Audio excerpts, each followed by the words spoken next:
우리 하나님 말씀 보겠습니다. 요한복음 4장입니다. 요한복음 4장 34절에서 38절까지입니다. 요한복음 4장 34절에서 38절 하나님 말씀 우리 같이 봉독하겠습니다. 예수께서 이르시되 나의 양식은 나를 보내신 이의 뜻을 행하며 그의 일을 온전히 이루는 이것이니라.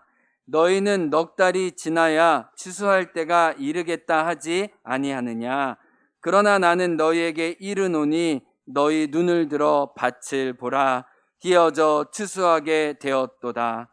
거두는 자가 이미 삭도 받고 영생에 이르는 열매를 모으나니 이는 뿌리는 자와 거두는 자가 함께 즐거워하게 하려 함이라. 그런즉 한 사람이 심고 다른 사람이 거둔다 하는 말이 옳도다. 내가 너희로 노력하지 아니한 것을 거두러 보내었노니 다른 사람들은 노력하였고 너희는 그들이 노력한 것에 참여하였느니라. 아멘. 오늘 이 수요 기도회는 주일날 전도가 불편하고 부담스러운 당신에게 연이어서 우리가 어떻게 실제로 전도해야 하는지 그 전도의 실제에 대한 말씀을 오늘 성경을 통해 살펴보고 싶습니다. 제가 정말 죄송하지만 주일날 설교를 기억하시는 게 쉽지 않으실 것 같아요.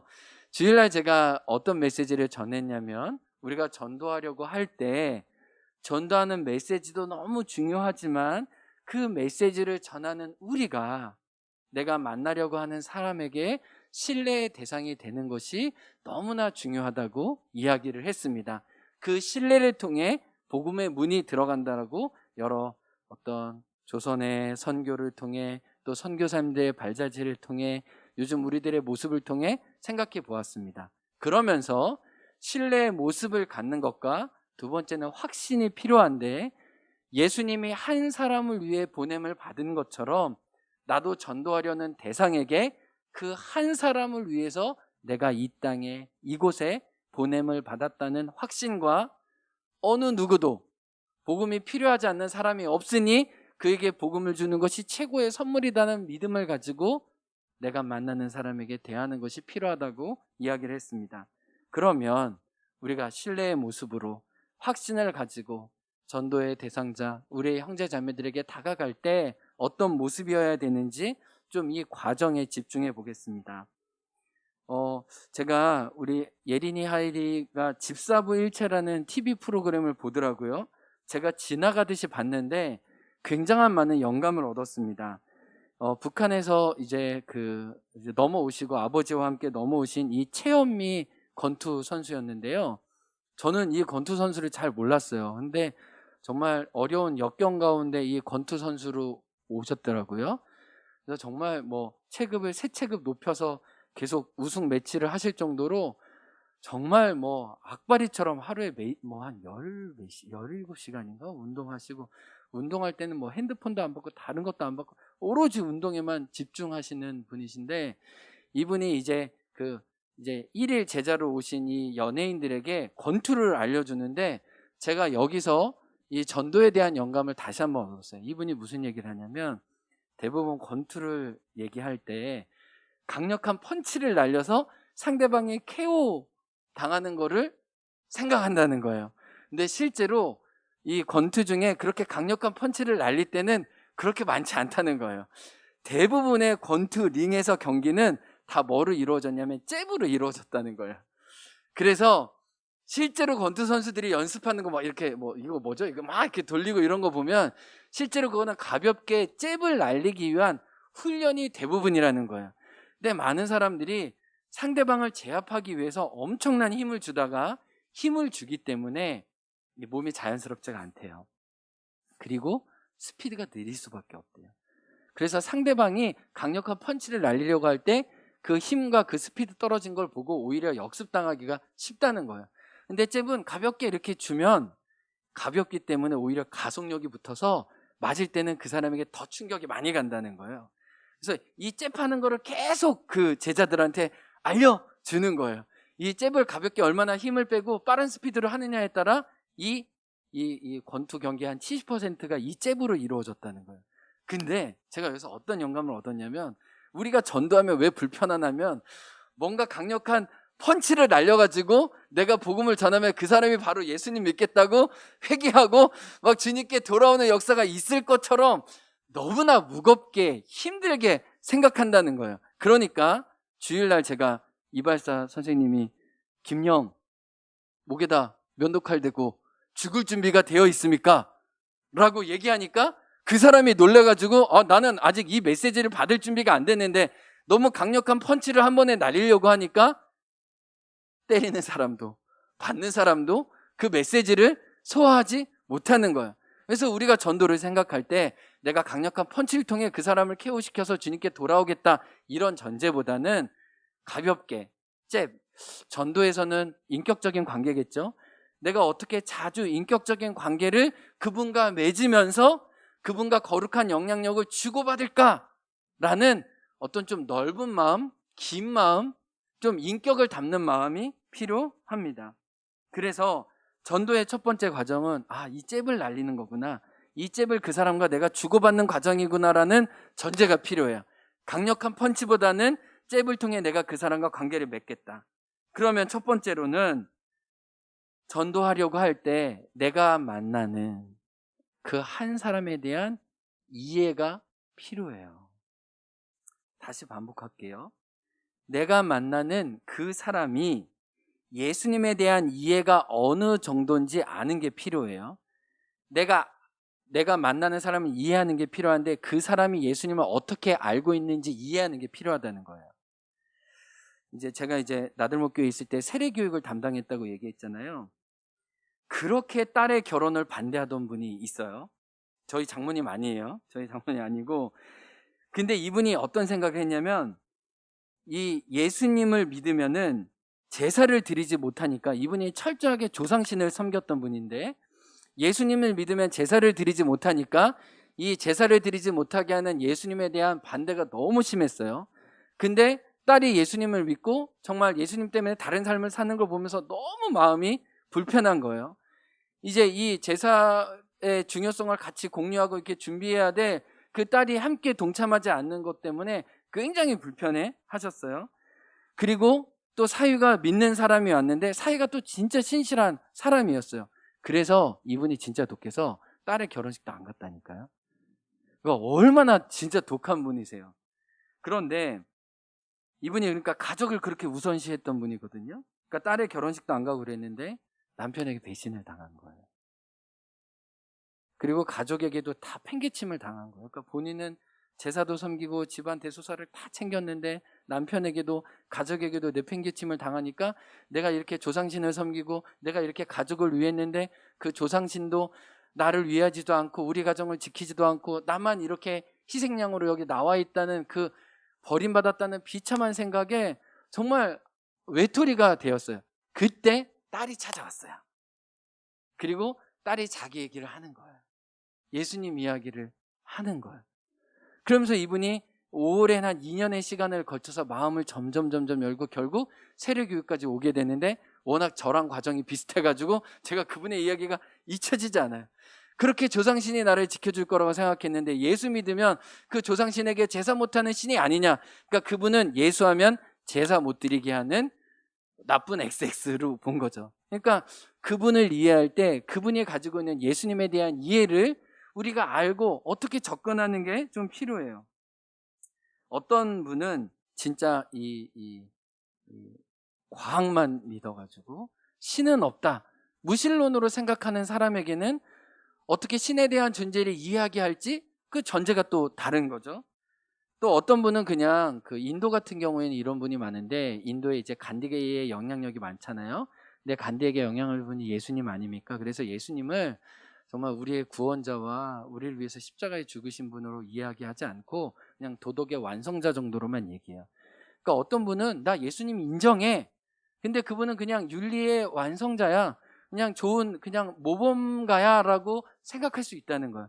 그러니까 그분을 이해할 때 그분이 예수님을 어느 정도치 이해하고 있는지를 알아야 거기에 맞게끔 그 전제를 가지고 대화할 수 있다는 거예요. 또 어떤 분은 예수님보다 예수님을 믿는 사람 때문에 받은 상처와 아픔 때문에 나는 예수님을 믿지만 많은 장애물, 그 사람들 때문에 나는 예수님 안 믿을 거야 라고 하는 분도 있다는 거예요.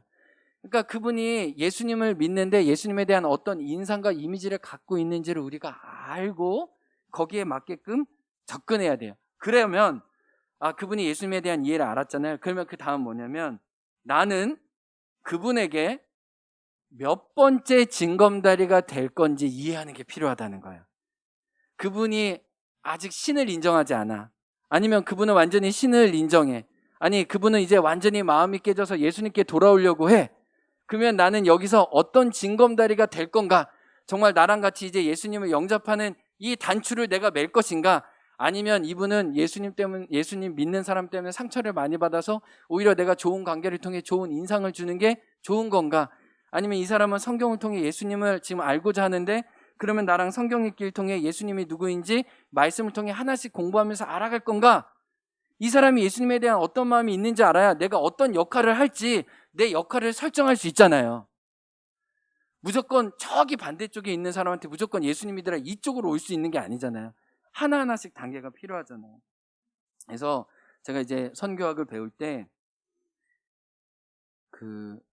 30년 전에는 예수님을 영접하려면 5번의 징검다리가 필요하다고 그랬어요. 그러니까 대충 만남이 아니라 진실하게 예수님을 소개해주고 매력적이고 하나님의 아름다운 성품을 보여줄 수 있는 5번의 징검다리의 만남이 필요하다고 그래서 30년 전에. 근데 교수님들이 요즘에는 최소한 12번에서 20번 정도는 더 가야지, 그러니까 웬만한 사람, 그러니까 예수님에 대한 그 어떤 선입견이나 장벽이 없는 사람이 최소한 12번에서 많게는 20번 정도의 의미 있는 인격적인 만남을 가져야 그가 복음을 들어설 수 있는 문턱에 들어선다는 거예요. 그러니까 완전히 예수님에 대한 상처나 어떤 유교주의적이거나 어떤 그 샤머니즘에 사로잡힌 사람은 이 돌아오는 단계가 그만큼 더 필요한 거예요. 사전에 더. 그러니까 얼마나 예수님 믿는 게 긴 과정과 긴 디딤돌이 필요하다는 거예요. 그러니까 우리는 그 사람을 이해하고 그 사람이 예수님을 얼만큼 이해하는지 알았다면 나는 이 마지막 매듭을 나는 짓는 사람으로 있을 건지 나는 중간에 디딤돌로 있을 건지를 끊임없이 기도하면서 나의 위치를 확인하는 게 필요하다는 거예요. 여러분 베드로를 보세요. 베드로가 요한복음에 보면 예수님을 만나기 전 단계가 있었어요. 이 단계도 한 5단계 되거든요. 근데 예수님을 만나고 예수님을 알아가는 단계는 한 10단계 이상이 돼요. 성경을 보면 놀라워요. 처음에 베드로가 예수님을 안 게 아니에요. 베드로가 예수님을 알기 전에 그의 동생 안드레가 알았는데 안드레가 알게 된 과정을 보면 안드레는 먼저 세례 요한의 제자로 세례 요한을 추종했어요. 그래서 세례 요한의 세례만 받고 사람들에게 세례 요한을 열심히 전파하던 사람이었어요. 그런데 어느 날 하나님의 어린 양을 보라 라는 세례 요한 자기 스승의 예수님에 대한 고백을 보게 돼요.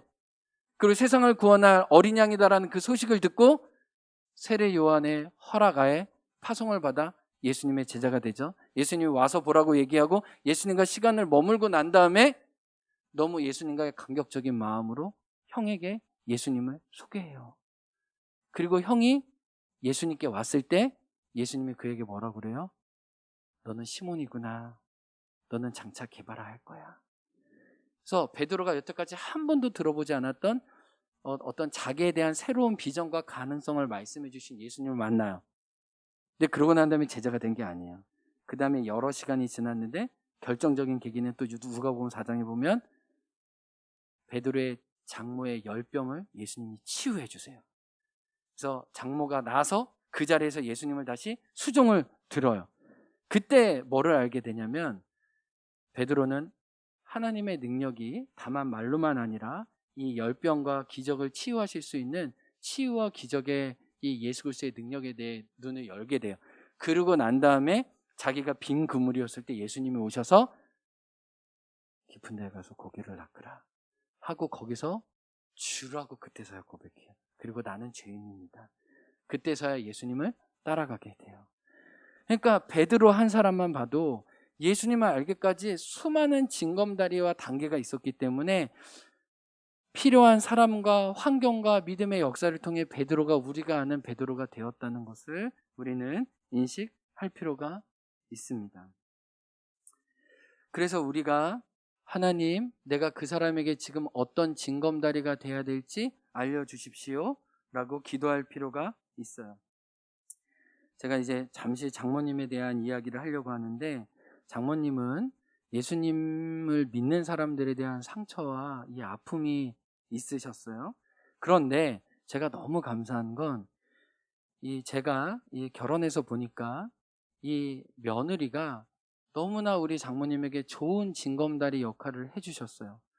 너무나 겸손하고 너무나 온유하면서도 그 어머님을 너무 존경하고 따르고 세우는 모습을 통해 정말로 어머님이 이전까지 예수님 믿는 사람은 정말 너무 형편없어, 기본적으로 인간적인 예의도 없는 사람이야 라고 생각했던 거에서 정말 이렇게 예수님을 믿는 사람이라면 정말 예수님 믿는 게 맞지라고 할 만한 어떤 그런 좋은 덕과 좋은 인상을 같이 살면서 자기 며느리지만 자기 며느리를 존경한다고 이야기할 정도로 그런 모습이 있었어요. 그러니까 제가 이렇게 딱 결혼해서 장모님의 삶을 보니까 장모님 가운데 아픔도 있었지만 이 아픔을 회복할 만한 좋은 한 사람을 오랫동안 마주한 결과 복음에 대한 문이 많이 열렸다는 것을 알게 됐어요. 근데 이제 제가 정말 감사한 거는 지금 저희 어머님의 저 위임 예식 때도 와주신 이 거창의 채월이 권사님이라고 계세요. 채월이 권사님이라고 계신데 이 채월이 권사님이 너무 감사한 거는 이불 가게를 하셨는데 오래전에 예수님을 모르고 예수님을 안 믿었을 때 예수님 믿는 사람이 너무 꼴보기 싫어가지고 예수님 믿고 교회 다니는 사람이 이불을 사러 오면 이런 마음을 가지셨대. 너 이불 안 사고 그냥 돌아가면 좋겠다. 그 정도로 예수님 믿는 사람을 안 좋아했던 분인데 지금 완전 막 믿음의 권사님 새벽 예배 하시면서 막 기도하시고 막 저희 교회도 축복해 주시고 저도 축복해 주시고 완전 이제 믿음의 그냥 완전히 그냥 용장이 돼가지고 그냥 기도로 열방과 사람들을 품는 분이세요. 또 자녀는 선교사로 또 이러고 계시고 또 선교단체 간사로도 계시고 그러니까 저희 장모님을 너무 잘 이해하는 거고 저는 너무 이제 교회 울타리 안에서 컸다면 이 채오리 권사님은 우리 어머님이 갖는 마음이 뭔지를 너무 잘 알아가지고 넣었다 뺐다 이걸 잘하세요. 그래서 고구마 찔러보면 익었나 안 익었나, 그래서 부활절 되면 한 번은 가야지, 성탄 되면 한 번은 가야지, 추수감사절 되면 한 번은 가야지. 그래서 저희 장모님이 빽 하시면 잠깐 빼줬다가 잠깐 기다렸다가 또 잘해주시고 관계를 맺고 또 찌르고, 그러니까 좋은 징검다리가 되어주는 그 사람을 인해서 조금씩 주님께 나오는 것으로 인해서 제가 너무 감사해요. 그러니까 우리가 그 사람과 그 사람이 예수님을 어떻게 이해했는지, 그리고 나는 어떤 징검다리가 될지 이해하는 과정을 통해 우리가 복음을 전할 수 있는 거예요. 그리고 특별히 그 사람에게 다가가는 순간 그 사람이 지금 어떤 삶의 자리에 있는지를 조금 더 이해하는 게 필요해요. 그러니까 그 사람에 대한 이해뿐만 아니라 내가 지금 다가가려고 하는데 그 사람이 지금 어떤 인생의 시즌을 보내고 있는지를 조금 더 이해하고 아는 게 필요해요. 제가 8월에 휴가 갔을 때 제가 진짜 조금 좀 무식해가지고 목양실에서 키우는 식물들이 너무 햇빛을 못 보니까 저희 사택에서 내려가는 계단 햇빛에 잘 보라고 다 놨습니다. 화분이나 이런 걸 한 6개 정도 되는데, 그러니까 저는 중간에 이제 비도 내리고 이슬도 내리고 이럴 줄 알았는데 다 말랐어요. 다 말라가 완전 고사. 지금 한 2개 살았어요. 2개만 겨우 살았어요. 2개만. 이게 그러니까 너무 이 시즌에 대한 이해가 없었다는 거예요. 저는 뭐 비도 내리고 뭐 장마도 있을 줄 알고 햇빛도 많이 보고 비도 많이 보고 이슬도 맞고 정말 자연에서 커라고 이랬는데 오고 나니까 그냥 무더위 가운데 그냥 다 바싹 말라 죽였어요. 그러니까 제가 이 때에 대한 이해가 없으니까 다육식물을 다 죽인 거예요. 제가 오늘 우병수 목사님과 행원 사무장님이 향토 마을 발간사 한다고 행원교회 소개해 달라고 해가지고 제가 사진하고 행옥교회 소개해서 보냈는데 카톡이 오셨어요. 지금 세계 자연유산 축전인가를 하고 있는데 그 용암 동굴이 흘러가는 7개의 마을이 지금 마을마다 축제를 하고 있는데 행원도 이 용암 동굴이 지나가잖아요. 그래서 이 사업에 참여하고 있더라고요. 근데 오늘 해녀분들의 노래 공연을 들었어요. 노래 공연을 들었는데 저는 이렇게 가사를 보기 전에 미우나 고나 미우나 고나 미우나 고나 계속 이 얘기를 하시더라고요. 근데 잠깐 영상 한 10초만 볼게요. 영상이 있어가지고 네, 이분들이 공연을 하시더라고요. 이렇게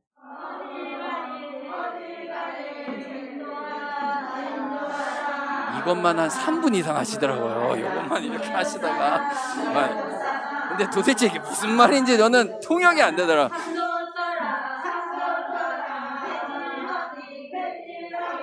들리세요? 네, 여기까지만. 네. 저는 거의 방언을 듣는 것보다 너무 더 어려웠어요. 도대체 이게 해석이 안 돼가지고. 그래서 제가 끝나고 질문했습니다. 그 중간에 전수해 주시는 분한테 제가 미우나 고우나 그 얘기를 많이 들었는데 미우나 고우나가 무슨 얘기냐 했더니 미우나 고우나가 아니고 이어도 뭔가 하여튼 그 얘기더라고요. 하여튼 그 얘기를 잘못 들었어요.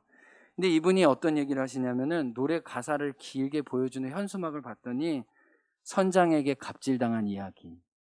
그래서 그 당시에는 글도 모르고 너무 어린 나이에 가서 선장한테 가면 선장이 팔 먹고 자기는 이 먹고 선장이 제대로 내려주거나 제대로 해주지 않으면 정말 그냥 속수무책 그냥 피해만 당할 수밖에 없는 그런 일들도 얘기해 주시고 초등학교 졸업하고 다 물질하러 갔는데 부모님 뵈고 싶은데 또 선장이 태워주지 않거나 또 여러 가지 상황이 나와주지 않으면 1년에 한 번 추석 때 보러 왔는데 부모님 보지도 못하고 멀리서 못해서 그리워했던 그 이야기들이 거기 노래에 있더라고요. 마지막 한 끝 소절에 가니까 남편에게 아프다고 얘기했는데 그냥 약 사 먹고 계속 일하라고 그런 내용도 거기에 있더라고요. 그리고 손이 부릅텄는데도 물에 계속 부릅텄는데도 계속 너를 지어 가야만 할 때 나를 낳아주신 엄마를 그리워하면서 그런 이 삶의 애절들이 거기에 다 이렇게 친절하게 이렇게 설명을 해주시더라고요. 그러면서 진짜 요한복음 4장이 우리 해녀분들의 삶이었겠구나라는 생각이 들더라고요.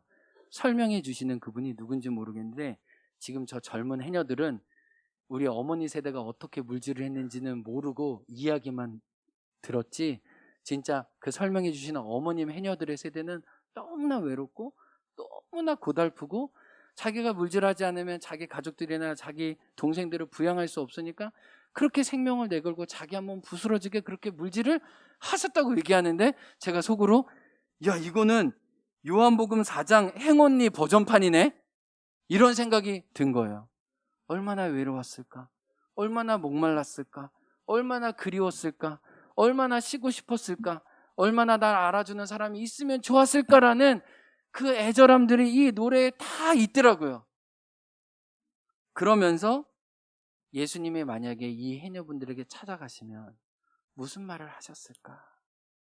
이 해녀분들의 필요를 너무나 잘 아시고 그 필요에 맞는 메시지를 해주셨겠구나. 생수를 찾는 여인에게 내가 목마르다라고 얘기했던 것처럼 이 해녀분들의 삶에 너가 너무 고단하구나. 너가 어린 나이에 삶의 무게를 다 안고 있구나. 너가 늘 생명의 위협을 안고 죽음과 싸우고 있구나 라고 얘기하면서 그의 필요한 복음의 메시지를 분명히 전해 주셨을 거예요. 그러니까 우리가 참 그분이 어떤 시즌을 보내고 있는지 어떤 때를 보내고 있는지 이해하면 그분에게 필요한 복음의 메시지를 우리가 소개할 수 있습니다. 여러분 우리 4장 사마리아 우물가 여인을 보면 세 가지 필요가 나와요. 이 여인의 첫 번째는 예수님과 대화할 때 육신의 필요를 얘기합니다.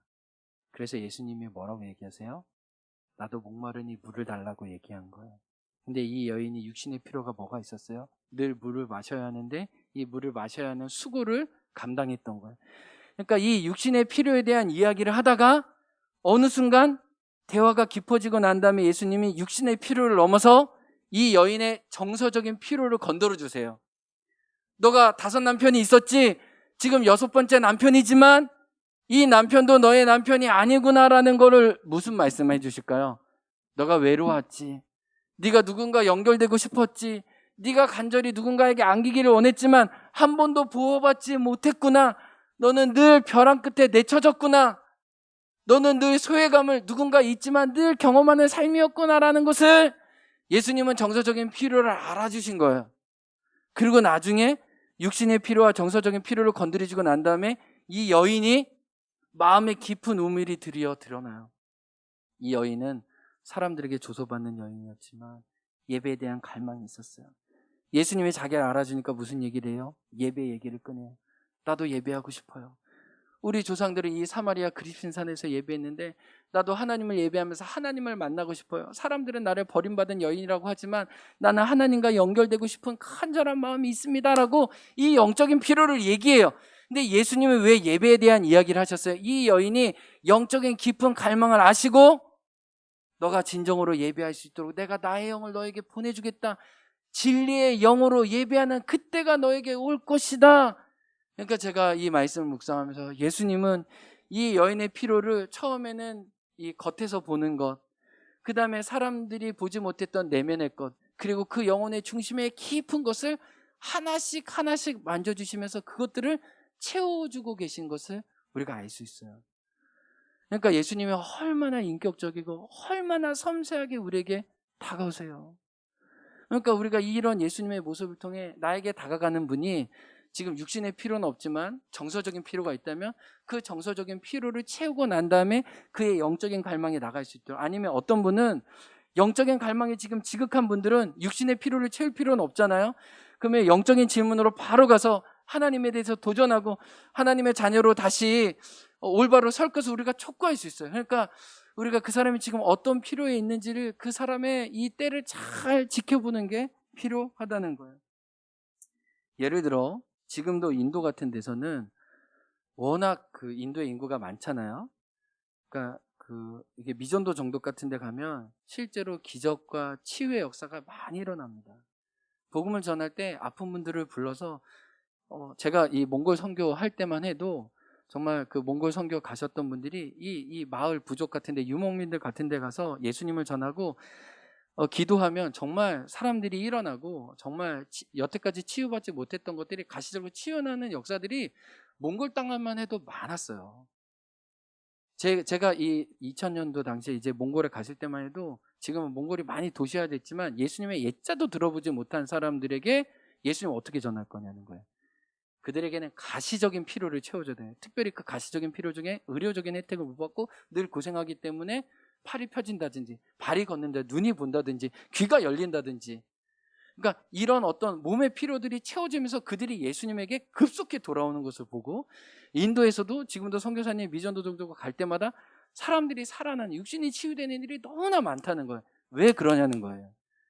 그들의 그 필요가 채워짐과 동시에 복음의 메시지가 들어갈 수 있기 때문에 하나님 필요할 때마다 그런 가시적인 역사와 성령의 능력을 통해 당신 자신을 드러낸다는 것을 오늘 알 수 있어요. 그러니까 우리가 아픈 자에게는, 지금 임종의 위기에 맞은 분, 그리고 암 시한부 선고를 받으신 분들에게는 절실해요. 그러면 절실한 메시지를 줘야 돼요. 그냥 죽음이 그냥 다가왔는데 하나님이 치유해 주실 거예요, 또 괜찮아 주실 거예요, 아무 문제 없을 거예요가 아니고, 이제 죽음이 오늘 내일 하는 분들에게는 하늘에 대한 소망을 이야기해 주면서 예수님을 당장 영접하고 당신의 죄를 회개하고 주님께 빨리 굴복할 것을 촉구해야 돼요. 그때는 메시지가 다르는 거예요. 근데 지금 막 20대 취준생 막 공무원 시험 준비하면서 막 어려워하고 있는 사람에게는 주 예수를 믿어라 그러면서 확 복음의 메시지를 너무 세게 전해지면 지금 자기의 필요와 자기의 갈증과 많지 않기 때문에 그때는 우리의 인생의 계획을 가지신 하나님께, 목자 되신 하나님께 우리 자신을 의탁하는 일이 필요하다. 하나님은 우리의 이름을 부르시고 우리가 어떻게 살아야 될지 우리를 잘 이끌어 주시는 분이다. 그런 식으로 예수님의 그 필요에 맞게끔 소개를 하는 게 필요해요. 우울증을 앓고 있는 분들에게, 또 정서적인 학대를 경험하고 있는 분들에게 뭐예요? 그 아픔을 주님이 위로해 주시고 여러 사람과 함께 그 사람을 품으면서 그 사람의 이 갈급한 마음들의 정서적인 수분을 충분히 줄 때야 그가 예수님에 대한 복음의 메시지를 더불어 함께 들을 수 있다는 거예요. 제가 2012년 때 열방대학에서 훈련받을 때 그때 저희 장모님이 건강이 최고로 안 좋으실 때였어요.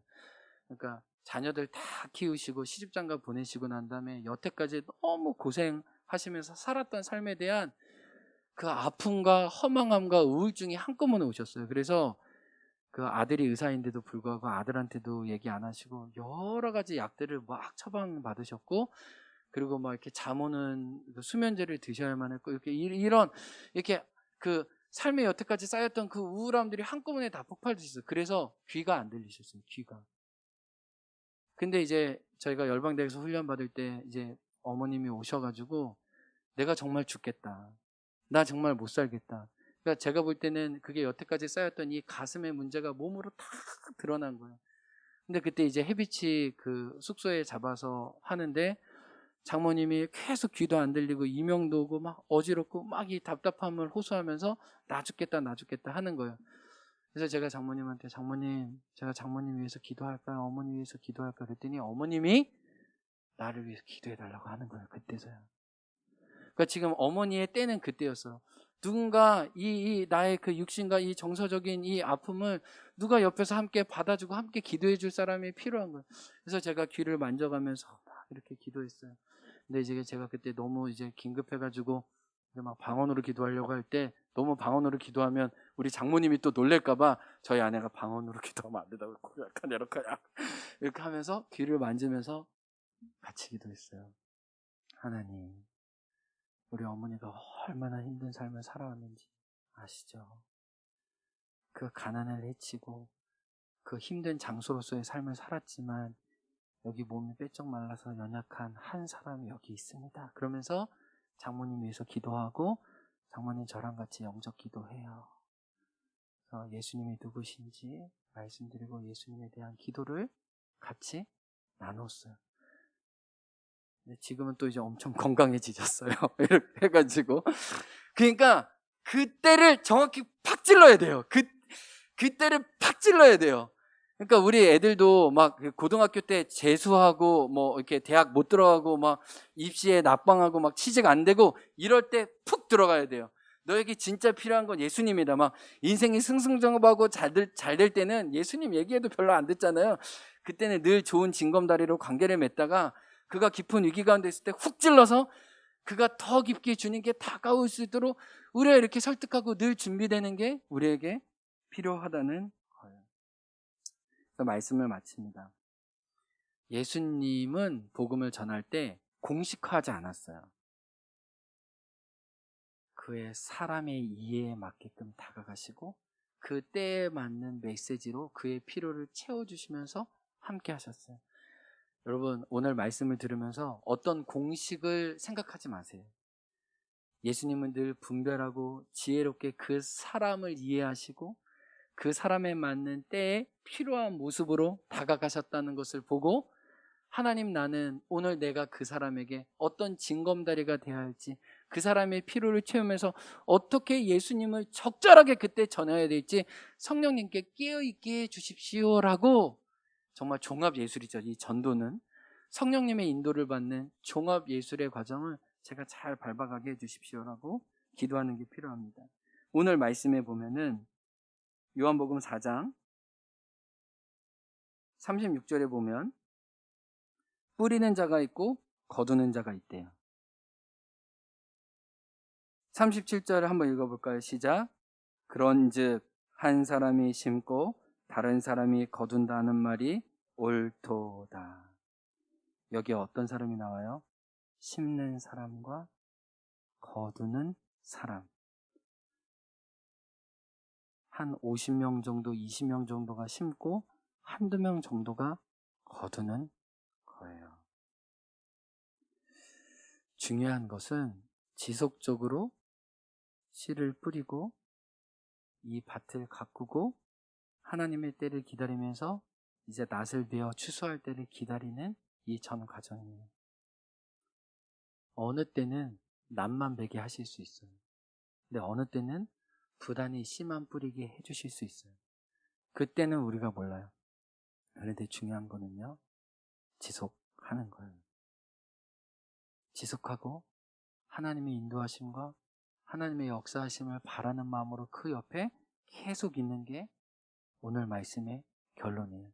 나는 거둘 수도 있고 나는 뿌릴 수도 있지만 어떻게 해서든 이 관계의 열매를 계속적으로 가져가는 것이 우리가 전도의 통로가 되는 아주 중요한 열쇠입니다.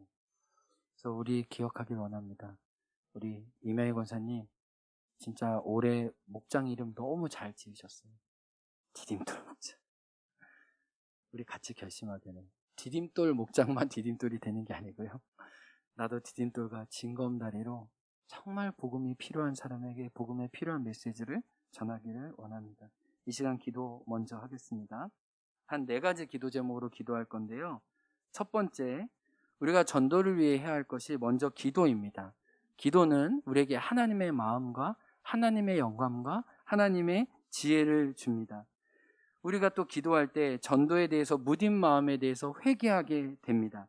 주님의 명령을 외면했던 나의 게으름과 나의 각성하지 않음에 대해서 성령님은 깨우쳐 주십니다. 그래서 우리가 기도가 필요합니다. 하나님, 전도에 대해, 사랑하는 나의 가족과 형제자매와 잃어버린 영혼에 대해 무딘 저의 마음을 용서하여 주옵소서. 그래서 한 영혼을 사랑하시는 아버지의 마음을 저에게 달라고, 우리 먼저 이 기도 제목으로 먼저 3분간 같이 통성으로 기도하겠습니다. 하나님 아버지, 그렇습니다.